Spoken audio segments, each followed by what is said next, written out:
कई लोग जब जॉब से पैसे कमाना शुरू करते हैं तो उनके दिमाग में रहता है कि अगर मुझे मिलियनेयर बनना है तो मुझे या तो कोई बिजनेस करना पड़ेगा या अपनी इस जॉब को छोड़कर इस जॉब से 3 गुना या 5 गुना बड़ी जॉब करनी पड़ेगी, तब जाकर मैं मिलियनेयर बन पाऊंगा। तो अगर आपको लगता है कि आप अपनी छोटी सैलरी से अमीर नहीं बन सकते, तो डेविड बाक अपनी बुक द ऑटोमेटिक मिलियनेयर में बताते हैं कि कोई भी अपनी छोटी सैलरी से अमीर बन सकता है। डेविड बताते हैं कि कैसे हम बिना एक्स्ट्रा काम किए, बिना बजट बनाए, सिर्फ कुछ स्मार्ट डिसीजन लेके मिलियनेयर बन सकते हैं, वो भी बिना मेहनत के ऑटोमेटिक। इसलिए इस बुक का नाम ऑटोमेटिक मिलियनेयर है और इस बुक की रेटिंग काफी अच्छी है, यानी ये बुक स्कैम नहीं है। डेविड के इस बुक की स्टार्टिंग होती है जब वो एक लोकल अडल्ट एजुकेशन प्रोग्राम में इन्वेस्टिंग क्लास ले रहे थे। ऑथर कहते हैं, मेरी क्लास में एक जिम मैकेंटायर नाम का एक आदमी था, एक लोकल यूटिलिटी कंपनी का मिडिल मैनेजर। वो मुझे एक आम मिडिल क्लास इंसान की तरह दिखता था, यानी कुछ खास नहीं। लेकिन एक दिन जिम क्लास के बाद ऑथर के पास गया और ऑथर यानी डेविड से कहा कि वो उनसे मिलना चाहता है अपनी और अपनी पत्नी की फाइनेंशियल सिचुएशन डिस्कस करने के लिए। तो डेविड को यह बहुत अजीब लगा, क्योंकि डेविड का मानना था हर इंसान को एक क्वालिफाइड अच्छे फाइनेंशियल एडवाइजर की जरूरत होती है। पर जिम ऑथर को ऐसा इंसान नहीं लग रहा था जो ये बात माने। पर फिर भी ऑथर जिम की बात मान लेते हैं और बोलते हैं, मुझे खुशी होगी अगर हम मीटिंग रखें,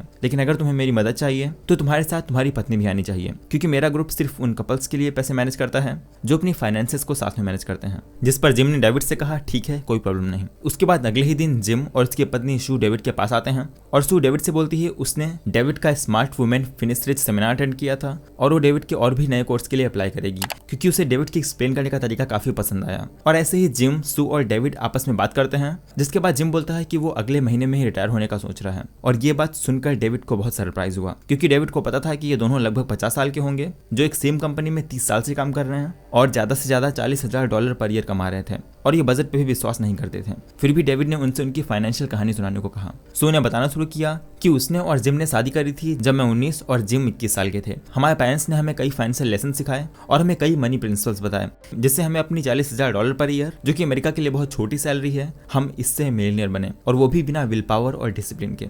और जब डेविड सुनते हैं तो उन्हें बहुत सरप्राइज हुआ, क्योंकि उनके पास अभी तक बहुत से लोग फाइनेंशियल एडवाइस लेने आए थे, जिनमें से ज्यादातर बहुत अमीर दिखते थे। वो स्पोर्ट्स कार में आते थे, रोलेक्स घड़ी पहनते थे, पर जब डेविड उनके फाइनेंशियल स्टेटमेंट देखते थे तो उनकी हालत बहुत बुरी होती थी। इवन ऐसे लोग जो 1 से 3 लाख डॉलर पर ईयर कमाते थे, उनके बैंक में भी बस कुछ $1,000 ही होते थे। पर जिम का केस एकदम उल्टा और नया था। वो पहले ऐसे कपल थे जो 40,000 पर ईयर सैलरी होने के बाद भी मल्टी मिलियनेयर थे, और फिर भी वो दावा कर रहे थे कि ऐसा करने के लिए उन्हें कोई विल पावर और डिसिप्लिन नहीं लगा।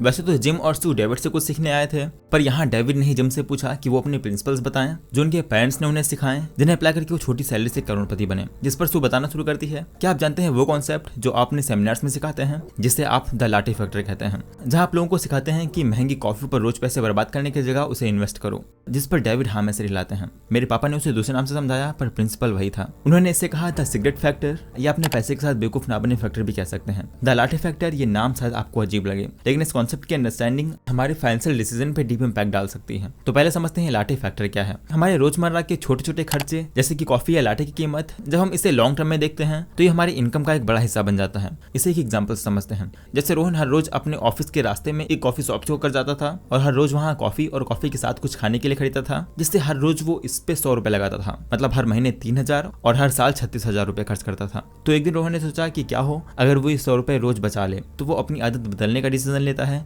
और अब वो हर रोज ये $100 बचाता था, जो पहले वो लाटे यानी कॉफी पे खर्च करता था। साल भर में रोहन की सेविंग्स हो गई ₹36,000, और जब वो ये पैसे को बैंक में जमा करने के लिए गया तो बैंक ने उसे बताया कि वो इस पैसे को फिक्स डिपॉजिट में डाल सकता है, जहां उसको 5% इंटरेस्ट मिलेगा। इसका मतलब साल के एंड तक वो ₹36,000 हो जाएंगे ₹37,800, और अगले साल ₹39,690। और इस तरह सिर्फ ₹100 रोज बचाने से कुछ साल में रोहन के पास एक अच्छा अमाउंट कलेक्ट हो गया। तो ये रोहन का लाटे फैक्टर है, क्योंकि वो इस खर्चे को सुबह थोड़ी जल्दी उठकर घर पर कॉफी बनाकर खत्म कर सकता है। और यहाँ हमें बाहर का खाने से नहीं रोका जा रहा, पर हमें ऐसे खर्चे को ढूंढना है जो हमें उतनी खुशी नहीं दे रहे हैं या बदले में हमारा नुकसान ही करा रहे हैं। जैसे अगर आप सिगरेट पीते हैं तो अगर आप इस पैसे को इन्वेस्ट करें तो आपके पास कुछ टाइम बाद अच्छा अमाउंट होगा, और यहाँ हमने सिर्फ 5% ग्रोथ देखी। पर अगर आप ₹100 डेली इन्वेस्ट करें और आपको ईयरली 10% रिटर्न मिल रहा है, जो कि बहुत आसान है, तो आपके पास 34 ईयर्स में ₹1 करोड़ होंगे। और वहीं अगर आप कोई अच्छा म्यूचुअल फंड या इंडेक्स फंड ढूंढें जहां आपको 15% रिटर्न मिले, तो आपके पास 25 साल में ₹1 करोड़ होंगे। तो आज से ही अपने लाटे फैक्टर को ढूंढें। क्या वो छोटी सी चीज है जिस पर आप हर रोज अपने पैसे लगा रहे हैं और उसको इग्नोर कर देते हैं? क्या आप उस खर्चे को कंट्रोल करके अपनी सेविंग्स बढ़ा सकते हैं? इसे अच्छे से सोचें, क्योंकि ये छोटी सी आदत आपकी फाइनेंशियल लाइफ बदल सकती है। सेकंड प्रिंसिपल जिम और सू डेविड को बताते हैं, जो है पेइंग योरसेल्फ फर्स्ट। ज्यादातर लोग समझते हैं कि जब उन्हें उनकी सैलरी मिलती है तो सबसे पहले चीज जो उन्हें करनी चाहिए वो है अपने सारे बिल्स भरना, और फिर अगर कुछ रकम बचती है तो थोड़े पैसे अपने लिए भी बचा सकते हैं। दूसरे शब्दों में सबसे पहले खर्च करो और खुद को आखिरी में पे करो। जिम बोलते हैं, हमारे माँ बाप ने हमें सिखाया था कि अगर इस मनी गेम में आगे बढ़ना है तो तुम्हें इसे पलटना होगा। अपने लिए थोड़े डॉलर्स अलग करो, फिर सारे दूसरे बिल्स भरो। हमने इस आदत को डालने के लिए बहुत सारी चीजें ट्राई किया। शुरुआत में हमने खुद को बजट पे लाने की कोशिश करी, लेकिन कई रीजन की वजह से हम ऐसा नहीं कर पाते थे। फिर हमने अपनी माँ को कॉल किया और उन्होंने बताया कि बजटिंग काम नहीं करती। उन्होंने कहा कि कैसे उन्होंने और जिम के पापा ने इसे ट्राई किया पर इसने कभी काम नहीं किया। इसलिए बजट की जगह जैसे ही तुम्हें अपनी सैलरी मिले, अपनी इनकम का 10% अपने पेचेक से निकालकर अपनी सेविंग्स अकाउंट में डालो, इससे पहले कि तुम्हें अपनी इनकम खर्च करने का चांस भी मिले। और तुम्हें जान के हैरानी होगी कि कितनी जल्दी तुम 10% के बिना रहने की आदत डाल लेते हो, क्योंकि तुम वो पैसे खर्च नहीं कर सकते जिसे तुम देख नहीं सकते। आगे सू बोलती है कि हमने ऐसा ही किया। हमने शुरुआत में 4% अलग किया और धीरे धीरे इस पैसे को बढ़ाया और आज हम 15% बचा लेते हैं। फिर डेविड पूछते हैं, अच्छा हम इतने पैसे अपने लिए निकाल तो लेंगे पर हमें इसका करना क्या है? इस पर जिम ने कहा कि हमने अपना लाटे फैक्टर ढूंढा और अपनी इनकम का 15% सेव करना स्टार्ट किया। जैसे हमारे पास एक अच्छी खासी सेविंग्स होने लगी, तो इससे सबसे पहले हमने अपना घर खरीदने का डिसाइड किया, क्योंकि तब हम किराए के घर पे रह रहे थे, जिससे हम दूसरों को अमीर बना रहे थे। इस पर डेविड बोलते हैं, अच्छा तो तुमने कुछ पैसे बचाए और सिगरेट छोड़ के घर खरीदा? जिस पर जिम और सू ने मुस्कुरा के हाँ में सिर हिलाया। डेविड ने फिर कहा, अच्छा तुमने 2 घर कैसे खरीदे? जिस पर सू ने कहा, हमारे पास 2 घर नहीं है, हमारे पास एक घर है और एक किराए पे प्रॉपर्टी है। फिर जिम ने बताना शुरू किया कि हमारे माँ बाप ने हमें एक ट्रिक सिखाई जो आपको मॉर्गेज जल्दी चुकाने में हेल्प करेगी। हमारे टाइम पे ये बहुत कठिन था पर आजकल ये बहुत ही आसान है। आपको क्या करना है, अपना मॉर्गेज पेमेंट लें और बजाय इसको पूरा एक बार में 1 महीने में भरने की जगह आप हर 2 हफ्ते में इसे आधा आधा भरें। आप ये कंसिस्टेंटली कर सकते हैं और साल का एंड पूरा होने तक आपने एक एक्स्ट्रा पेमेंट किया होगा, वो भी बिना कुछ एक्स्ट्रा फील किए हुए। तो बजाय 30 साल में अपना मॉर्गेज चुकाने के आप उसे चुका चुके होंगे 20 या 25 साल में। हमने सोचा इस प्लान को फॉलो करके हम अपने मिड 20s में घर खरीद सकते हैं और जब हम अपनी लेट 40s में होंगे तो हम एक घर ओन कर रहे होंगे। पर हमने और भी एक्स्ट्रा मॉर्गेज पेमेंट किया, वो भी कंसिस्टेंट बेसिस पे। तो जब हम अपनी लेट 30s में थे, हमारे घर का पूरा मॉर्गेज पेड ऑफ था। इसके बाद डेविड ने पूछा, फिर आगे क्या? फिर हमें कोई मॉर्गेज पेमेंट करने की जरूरत नहीं थी और उसके बिना हमारे पास हर महीने एक्स्ट्रा पैसे थे। तो हमने सोचा कि या तो हम इसे वेस्ट कर सकते हैं या हम एक और घर खरीद सकते हैं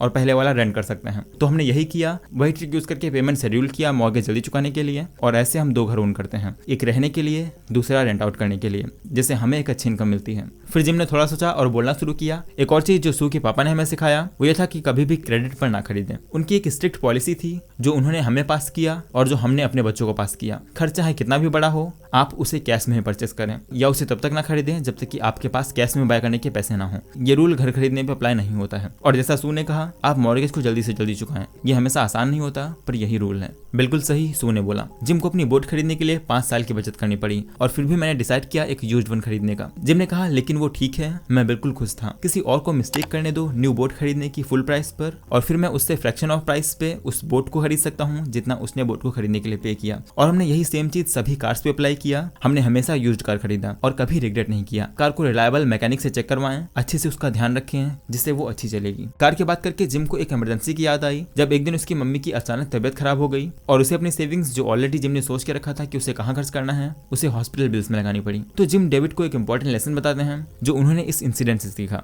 जो था building your emergency basket. Gym David को बताते हैं कि कैसे उन्होंने एक प्रोजेक्ट प्लान किया था और इसके लिए एक फंड सेव किया था जो हॉस्पिटल बिल्स में चला गया। इसलिए ऐसी सिचुएशन के लिए उन्होंने एक इमरजेंसी बास्केट बिल्ड किया। इमरजेंसी बास्केट यानी आप थोड़े पैसे सेव करते हैं जो आप इमरजेंसी सिचुएशन के लिए रखते हैं। जैसे अगर जिम के पास 6 महीने या 1 साल के एक्सपेंसेस कवर करने के लिए सेविंग्स होती तो इन पैसों से इजीली हॉस्पिटल बिल भर सकता था। इसलिए इमरजेंसी बास्केट आपको अनएक्सपेक्टेड सिचुएशन जैसे कि जॉब लॉस या मेडिकल इमरजेंसी के टाइम पे एक क्वेश्चन का काम करती है। और इसके बाद लास्ट में जिम ने बताया कि उन्होंने अपने एक्स्ट्रा पैसे से इन्वेस्टिंग करना स्टार्ट किया। इतना सब सुन के ऑथर सोचते हैं जिम और सू के तरीके से सब कुछ आसान लग रहा है, जरूर इसमें कुछ कैच होगा। ऑथर ने थोड़ा सोचा और बोले, तुम्हारी सारी बातें समझ में आती हैं। वेस्टफुल स्पेंडिंग को कट आउट करो, अपने मॉर्गेज पेमेंट को एक्सेलरेट करना, पहले अपने आप को पे करना, सिर्फ कैश में बाय करना, क्रेडिट कार्ड डेट से बचना और रेनी डेज के लिए सेव करना। ये सारी चीजें हैं जो मैं अपने सेमिनार में सिखाता हूँ, लेकिन सबको एक साथ जोड़ना जैसे तुमने किया उसके लिए एक शानदार विल पावर चाहिए होती है। मुझे देखकर अच्छा लगा कि तुम में इतनी विल पावर है। काश सबका सेल्फ डिसिप्लिन तुम्हारे जितना होता।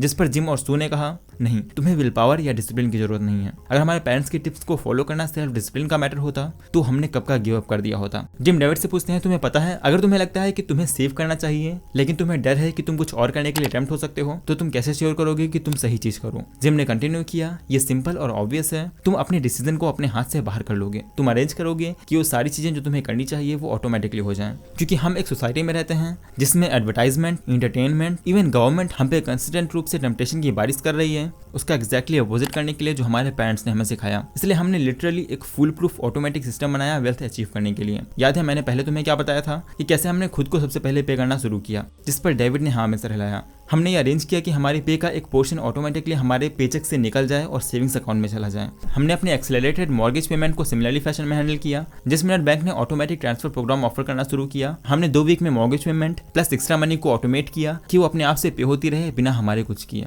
और हमने इन्वेस्टमेंट के लिए SIP स्टार्ट किया, जिससे हर महीने डिसाइडेड मनी हमारे बैंक अकाउंट से कट कर अपने आप से इन्वेस्ट हो जाती थी। आज के टाइम पे आप सिर्फ कुछ मिनट में ऐसा सेट कर सकते हैं। जैसा कि हमने पहले देखा, अगर आप अभी एक छोटा सा पार्ट भी इन्वेस्ट करते हैं तो लॉन्ग टर्म में आपके पास एक अच्छा फंड होगा। आप 500 रुपए से SIP स्टार्ट कर सकते हैं। इन्वेस्टमेंट करने के लिए आपको एक डीमेट अकाउंट चाहिए होगा, जिसके बाद आप इजीली इन्वेस्टमेंट स्टार्ट कर सकते हैं। डीमेट अकाउंट बनाने का लिंक मैं डिस्क्रिप्शन में दे दूंगा, जहां से आप इजीली डीमेट अकाउंट बना सकते हैं। तो उम्मीद है इस वीडियो से जरूर आपको कुछ सीखने को मिला होगा। अगर ऐसा है तो चैनल को सब्सक्राइब करके बेल नोटिफिकेशन ऑन कर दें, जिससे आपको ऐसी वीडियो टाइम पे मिलती रहे। तो आज के लिए बस इतना ही।